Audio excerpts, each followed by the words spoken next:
ପୃଥିବୀରେ ମନୁଷ୍ୟର ଉତ୍ପତ୍ତି କେମିତି ହୋଇଥିଲା? ଏହା ଏମିତି ଏକ ରହସ୍ୟ ଯାହା ପାଇଁ ଅନେକ ଲୋକ ଅନେକ ମତ ଦେଉଛନ୍ତି, ଅନେକ ତର୍କ ବିତର୍କ ଚାଲିଛି ଏବଂ ଅନେକ ଧର୍ମଗ୍ରନ୍ଥରେ ଅନେକ ପ୍ରକାରର କଥା ଲେଖାଯାଇଛି। ଯେପରି ହିନ୍ଦୁ ଧର୍ମ ଗ୍ରନ୍ଥରେ ବ୍ରହ୍ମା ମଣିଷଙ୍କର ସୃଷ୍ଟି କରିଛନ୍ତି, ଇସଲାମ ଧର୍ମ ଗ୍ରନ୍ଥରେ ଆଲ୍ଲାହ ସର୍ବପ୍ରଥମେ ମଣିଷକୁ ମାଟିରୁ ସୃଷ୍ଟି କଲା, ଖ୍ରୀଷ୍ଟିଆନ ଧର୍ମ ଗ୍ରନ୍ଥରେ ବାଇବେଲ ଈଶ୍ୱର ଆଦ ଏବଂ ଏଦକୁ ସୃଷ୍ଟି କଲେ ଏବଂ ଏହା ଦୁଇ ଜଣଙ୍କ ଠାରୁ ପୁରା ଦୁନିଆ ସୃଷ୍ଟି ହେଲା। ଯେଉଁମାନେ ଧର୍ମଗ୍ରନ୍ଥରେ ସୃଷ୍ଟି କେବେ ତିଆରି ହୋଇନାହିଁ, ଏହା ସବୁଠାରେ ଅଛି ଏବଂ ଏହା ସର୍ବଦା ରହିବ, ଏମିତି ଅନେକ ଧର୍ମଗ୍ରନ୍ଥରେ ଅନେକ କଥା ରହିଛି। ଏସବୁ ଶୁଣି ମଣିଷର ମୁଣ୍ଡ ପାଗଳ ହୋଇଯିବ। ତ ଚାଲନ୍ତୁ ଆଜି ଜାଣିବା ବିଜ୍ଞାନ ମତରେ ମଣିଷର ସୃଷ୍ଟି କେମିତି ହୋଇଥିଲା। ଚ୍ୟାନେଲରେ ଯଦି ନୂଆ ଥାନ୍ତି ତାହେଲେ ଭିଡ଼ିଓକୁ ଲାଇକ୍ ଏବଂ ଚ୍ୟାନେଲକୁ ସବସ୍କ୍ରାଇବ କରିଦିଅ। ଆଜିଠାରୁ କୋଟି କୋଟି ବର୍ଷ ପୂର୍ବର କଥା, ଯେଉଁ ସମୟରେ ପୃଥିବୀର ମନୁଷ୍ୟ, ଜୀବଜନ୍ତୁ, ଗଛଲତା ଏମିତି କୌଣସି ବି ଜୀବିତ ପ୍ରାଣୀ ନଥିଲା। ସେତେବେଳେ ପୃଥିବୀ ଥିଲା ଏକ ଅଗ୍ନିପିଣ୍ଡ, ଯାହା ସୂର୍ଯ୍ୟଠାରୁ କୌଣସି କମ୍ ନଥିଲା। ସେତେବେଳେ ନା କୌଣସି ଜଳ ଥିଲା ନା କୌଣସି ବାୟୁ, ସବୁଆଡ଼େ ଅଗ୍ନିର ବର୍ଷା ଏବଂ ଲାର୍ଭା। ଇଏ ସେହି ପୃଥିବୀ ଆଜି ଆମେ ଯେଉଁଠି ଠିଆ ହୋଇଛୁ। କିନ୍ତୁ ସେତେବେଳେ ଏଠାକାର ବାତାବରଣ ଏତେ ଉତ୍ତପ୍ତ ଓ ବିଷାକ୍ତ ଥିଲା ଯେ କେହି ଦେଖି ତାକୁ ବିଶ୍ୱାସ କରିପାରିବେନି କି ଏଠାରେ ଦିନେ ଜୀବଜଗତ ସୃଷ୍ଟି ହେବ। ଧୀରେ ଧୀରେ ପୃଥିବୀ ଥଣ୍ଡା ହେବାକୁ ଲାଗିଲା, ଜ୍ୱାଳାମୁଖୀ ଶାନ୍ତ ହେବାକୁ ଲାଗିଲା। ଏଠାରେ ସର୍ବପ୍ରଥମେ ଜଳର ସୃଷ୍ଟି ହେଲା ଏବଂ ବିଶାଳ ସମୁଦ୍ର ଏବଂ ସମୁଦ୍ରରେ ବିଭିନ୍ନ ପ୍ରକାର ରାସାୟନିକ ପଦାର୍ଥ ଜଣେ ଜଣଙ୍କର ସଂସ୍ପର୍ଶରେ ଆସିଲେ ଏବଂ ଏକ ଅଦ୍ଭୁତ ପ୍ରକ୍ରିୟା ସୃଷ୍ଟି ହେଲା। ସର୍ବପ୍ରଥମେ ସୂକ୍ଷ୍ମ ଜୀବଙ୍କର ଜନ୍ମ ହେଲା, ଯାହା ଆମେ ଖାଲି ଆଖିରେ ଦେଖିପାରିବା ସମ୍ଭବ ନୁହେଁ। ଏମାନେ ଧୀରେ ଧୀରେ ବିକଶିତ ହୁଅନ୍ତି ଏବଂ ଅନେକ କୋଷିକା ମିଶି ପୃଥିବୀରେ ଏକ ଶରୀର ନିର୍ମାଣ କରିବାକୁ ଲାଗିଲେ। ଏହିପରି ପୃଥିବୀର ବାତାବରଣ ଧୀରେ ଧୀରେ ପରିବର୍ତ୍ତନ ହେବାକୁ ଲାଗେ ଏବଂ ଅକ୍ସିଜେନ ମାତ୍ରା ବଢ଼ିବାକୁ ଲାଗେ। ସମୁଦ୍ରରେ ଅନେକ ଜୀବ ଧୀରେ ଧୀରେ ଜୀବ ସଂଖ୍ୟା ବଢ଼ିବାକୁ ଲାଗିଲା। ମେରୁଦଣ୍ଡ ପ୍ରଜାତିର ଜୀବ ପ୍ରଥମ ଥର ପାଇଁ ଦେଖିବାକୁ ମିଳିଲା। କିଛି ଜୀବ ପାଣିରୁ ବାହାରି ସ୍ଥଳଭାଗରେ ନିଜର ଜୀବନ ବିତାଇବାକୁ ଲାଗନ୍ତି। ୟା ପରେ କିଛି ସରୀସୃପ ସୃଷ୍ଟି ହୁଅନ୍ତି ଏବଂ ଏହି ସରୀସୃପ ଆଗକୁ ଚାଲି ପୁରା ପୃଥିବୀ ଉପରେ ରାଜ କରିବାକୁ ଲାଗନ୍ତି, କାରଣ ଏହି ପ୍ରଜାତିର ଜୀବ ଧୀରେ ଧୀରେ ବିକଶିତ ହୋଇ ଏକ ନୂଆ ପ୍ରଜାତିର ଜୀବ ଜନ୍ମ ହୁଏ, ଆଉ ତାହା ହେଉଛି ଡାଇନୋସର। ଏହି ଡାଇନୋସରଙ୍କ ଦୁନିଆ ଆଜକୁ 23 କୋଟି ବର୍ଷ ପୂର୍ବେ ଆରମ୍ଭ ହୋଇଥିଲା। ତାଙ୍କର ଦୁନିଆ କେବଳ ଏକ ବିଶାଳ ଜୀବନ ନଥିଲା, ଅନେକ ପ୍ରକାରର ଅନେକ ପ୍ରଜାତିର ଡାଇନୋସର ଥିଲେ। କିଛି ଡାଇନୋସର ଶୁଦ୍ଧ ଶାକାହାରୀ ଥିଲେ, ନିଜ ଲମ୍ବା ବେକ ଦ୍ୱାରା ଆକାଶକୁ ସ୍ପର୍ଶ କରୁଥିଲେ। ଆଉ ଏପଟେ ମାଂସାହାରୀ ଡାଇନୋସର ବହୁତ ଖତରନାକ ଥିଲେ। ଆଉ କିଛି ଆକାଶରେ ଉଡ଼ି ପାରୁଥିଲେ। ଡାଇନୋସର ମଧ୍ୟ ଜଳରେ ରହୁଥିଲେ, ଅର୍ଥାତ୍ ସମୁଦ୍ର ମଶାସୁର ନାମରେ ମଧ୍ୟ ସେମାନେ ପରିଚିତ ଥିଲେ।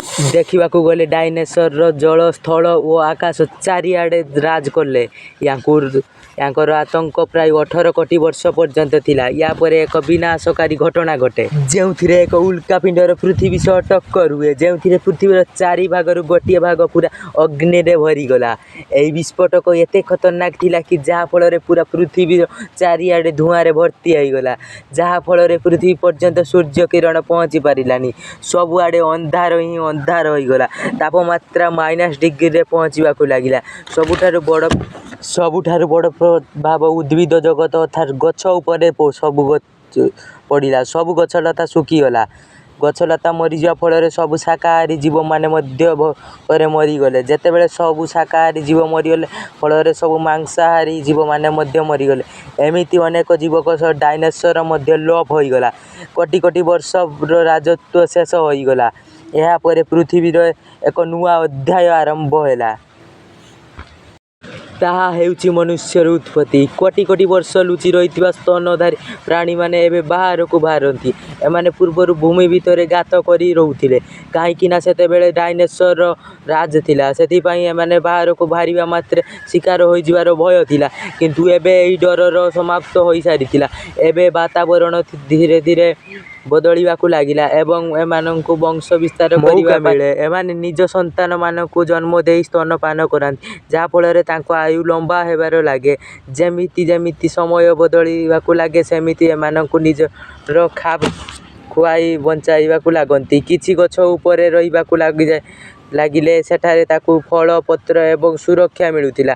ଡାଇନୋସର ପରେ ସ୍ତନଧାରୀ ପ୍ରାଣୀମାନଙ୍କର ସଂଖ୍ୟା ବଢ଼ିବାକୁ ଲାଗେ ଏବଂ ଏମାନଙ୍କ ମଧ୍ୟରେ ଏମିତି କିଛି ପ୍ରଜାତି ଥାନ୍ତି ଯାହାଙ୍କ ମଧ୍ୟରେ କିଛି ଚେଞ୍ଜେସ୍ ଆସିବାକୁ ଲାଗେ।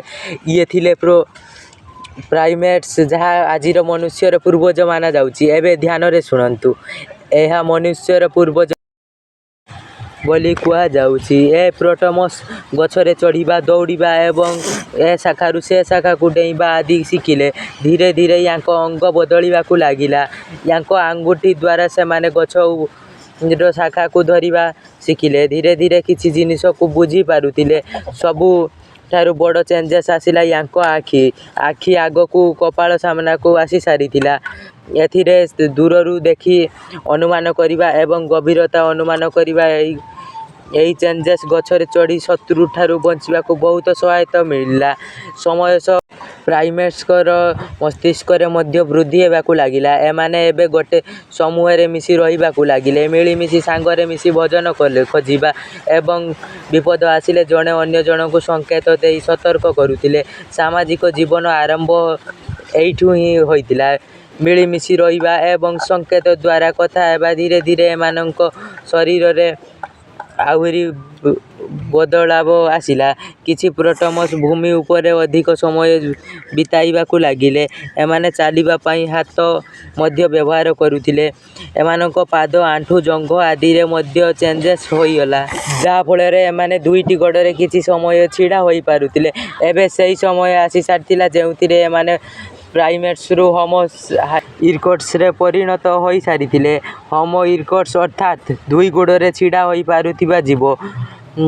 ହୋମୋ ଇରକ୍ଟସ ଦେଖିବା ପାଇଁ ପ୍ରାଇମେଟ୍ସଠାରୁ ପୁରା ଅଲଗା ଥିଲା ଏବଂ ୟାଙ୍କ କ୍ଷମତା ମଧ୍ୟ ତାଙ୍କଠାରୁ ଅଧିକ ଥିଲା।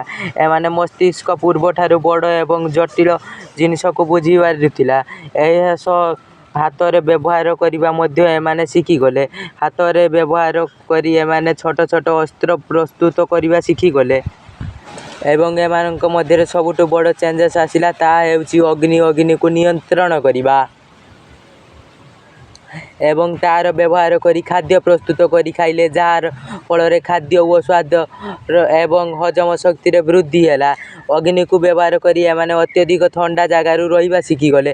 ଅଗ୍ନି ରାତିରେ ଅନ୍ଧକାର ଏବଂ ହିଂସ୍ର ଜନ୍ତୁଙ୍କଠାରୁ ସୁରକ୍ଷା ଦେଲା। ଏଥିପାଇଁ ସମୂହରେ ରହିବା ଆହୁରି ସମ୍ଭବ ହୋଇଗଲା। ଛୋଟ ପିଲାମାନଙ୍କର ଯତ୍ନ ପୁରା ଟିମ୍ ମିଶି ନେଉଥିଲେ। ଖାଦ୍ୟକୁ ବାଣ୍ଟି ଖାଉଥିଲେ ଏବଂ କେହି ଭୋକିଲା ରହୁଥିଲେ ଆଉ ତା'ର ଇସାରା ସେମାନେ ବୁଝିପାରୁଥିଲେ। ବୁଢ଼ା ରୋଗ ବ୍ୟକ୍ତିମାନଙ୍କୁ କଷ୍ଟରେ ମଧ୍ୟ ଏମାନେ ଜାଣିପାରୁଥିଲେ। ଏବେ ଏମାନେ ଅଗ୍ନି ଜାଳି ଗୁମ୍ଫାରେ ରହିବାକୁ ଲାଗିଲେ। ଗୁମ୍ଫାରେ ଶୀତ, ବର୍ଷା, ଖରାଠାରୁ ରକ୍ଷା ପାଇଲେ। ହିଂସ୍ର ଜନ୍ତୁ ଜୀବମାନଙ୍କଠାରୁ ମଧ୍ୟ ସୁରକ୍ଷା ମିଳିଲା। ଏମାନେ ଗୁମ୍ଫାରେ ଜଙ୍ଗଲ ପଶୁଙ୍କୁ ଦେଖି ତା'ର ଚିତ୍ର ଆଙ୍କିବା ମଧ୍ୟ ଶିଖି ଯାଇଥିଲେ। ଆଜି ବି ପୁରୁଣା ଗୁମ୍ଫାରେ ଏଭଳି ଚିତ୍ର ବୈଜ୍ଞାନିକମାନେ ଠାବ କରିଛନ୍ତି।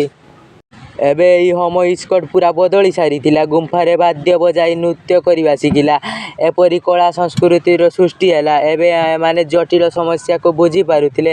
ଏହିପରି ମନୁଷ୍ୟର ସୃଷ୍ଟି ହେଲା। ଏହିଭଳି ଆଉ ଭିଡ଼ିଓ ଦେଖିବା ପାଇଁ ଭିଡ଼ିଓକୁ ଲାଇକ୍ ଏବଂ ଚ୍ୟାନେଲକୁ ସବସ୍କ୍ରାଇବ୍ କରିଦେବେ। ଜୟ ଜଗନ୍ନାଥ।